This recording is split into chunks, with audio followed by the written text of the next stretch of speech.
बलूचिस्तान पाकिस्तान का रकबे के लिहाज से सबसे बड़ा सूबा है, कुदरती वसाइल से मालामाल है और इस खित्ते के हवाले से एक अहमियत का हामिल है। ये सूबा न सिर्फ मादनियात, साहिली पट्टी, ज़राअत, सरहदी महल वकूअ और कदीम सकाफत का अमीन है, बल्कि हुनरमंद, काबिल और मेहनती अफराद की एक अहम सरजमीन भी है।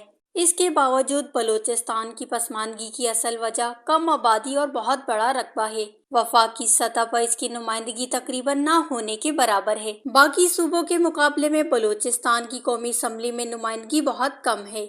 336 नशिस्तों में से बलूचिस्तान को सिर्फ 20 नशिस्तें हासिल हैं, जबकि सेनेट में चारों सूबों को बराबरी की बुनियाद पर नशिस्तें दी गई हैं। ये हैरानकुन बात है कि अहम कानून साजी के बिल्स सिर्फ कौमी असम्बली में मंजूर होते हैं, जबकि सेनेट में इस पर महज बहस होती है। कौमी असम्बली में कम नशिस्तों की वजह से बलूचिस्तान के असल मसाइल अक्सर नजरअंदाज हो जाते हैं। पंजाब जैसे सूबों में फी मुरब्बा किलोमीटर सैकड़ों अफराद बसते हैं, जबकि बलूचिस्तान में ये तादाद बहुत कम है। मगर इसका मतलब ये नहीं कि यहाँ की आवाम की आवाज भी कम अहम हो। हाल ही में हमने देखा कि बलूचिस्तान असम्बली में भी एक करारदाद आया, लेकिन मंजूर तो नहीं हुई, लेकिन करारदाद पेश हुई। इससे पहले कौमी असम्बली में भी सेनेट के कायमा कमेटी में जनवरी 2025 में भी एक करारदाद मंजूर हुई थी।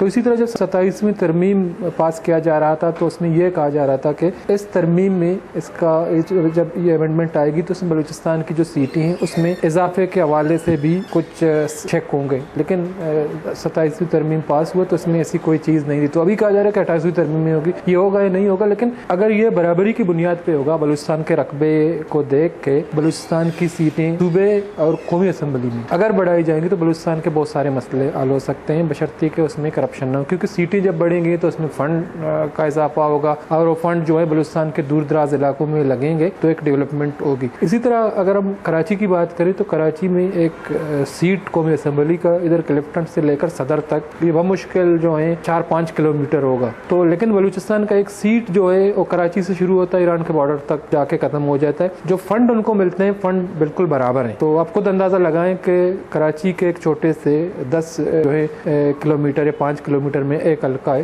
तो उसमें जाहिर सी बात है बहुत अच्छी डेवलपमेंट होगी, इंफ्रास्ट्रक्चर बनेगी। लेकिन बलूचिस्तान में एक सड़क अगर बनाया जाए अब चौकी से ग्वादर तक, जो कि एक हल्का है, तो उसमें ये फंड नाकाफी है। तो न सिर्फ आबादी के लिहाज से बल्कि रकबे के लिहाज से भी फंड मुख्तस होनी चाहिए। तो अगर नेकनियती की बुनियाद पे बलूचिस्तान की जो सीटें हैं कौमी असम्बली में अभी 20 हैं, अगर 28 में फिर भी नाकाफ़ी हैं, लेकिन अगर 30-35 सीटें बलूचिस्तान को मिल जाए और इलेक्शन भी फ्री एंड फेयर हो, फिर बलूचिस्तान की डेवलपमेंट में कोई खास किरदार अदा नहीं कर सकते।